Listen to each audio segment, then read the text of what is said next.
As predicted, the way those protesters and the street marchers flouted the coronavirus lockdown rules over the weekend has fired up businesses whose livelihoods have been shut off by the pandemic restrictions.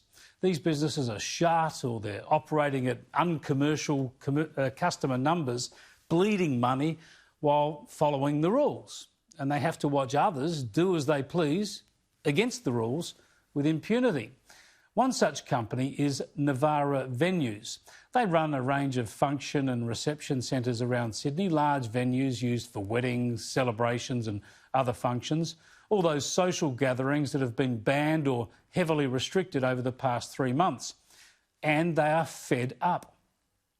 After seeing what happened over the weekend, the protests, the restaurants opening, to be honest, not really social distancing happening. The restaurants were doing more than they were supposed to, which I don't blame them, because they've been closed for 3.5 months. The protests that happened, I get it, I understand it, and I would have been there myself, and it's there. And with the government okaying to all of this, but leaving our industry sort of closed, is something that I don't understand. Yep, it is pretty difficult to comprehend. So regardless of the law, Sal Navarra reckons he can open next month to unlimited numbers, putting in special hygiene and social distancing measures yet to be detailed. But today is just about telling you all that we will be reopening, because we just cannot deal, we don't want to deal with upset brides or upset clients anymore, because it's not fair on them. And the government obviously over the weekend clearly showed that they allowed to have 15,000 or 20,000 people. They allowed to have restaurants open up that had more than 50 people inside of them.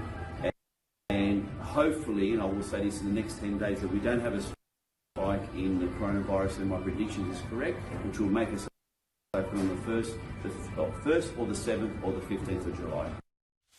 Well, that's all a month or so away. The lockdown rules surely will be further relaxed by then.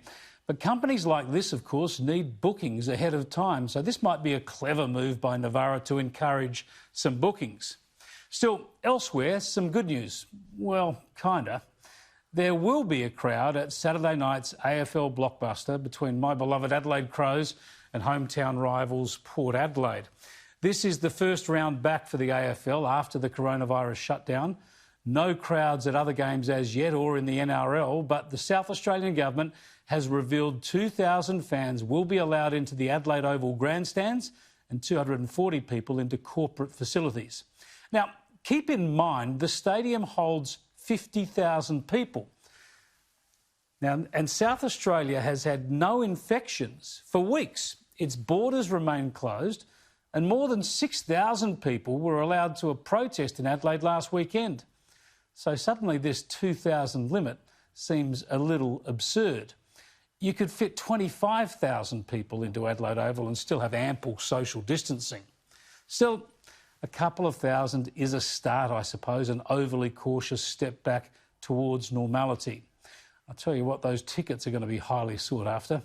Go the Crows. But one other thing. The South Australian Police have knocked back a request for another Black Lives Matter protest on Saturday. It was okay last weekend to have a protest, but not this weekend. What a shambles.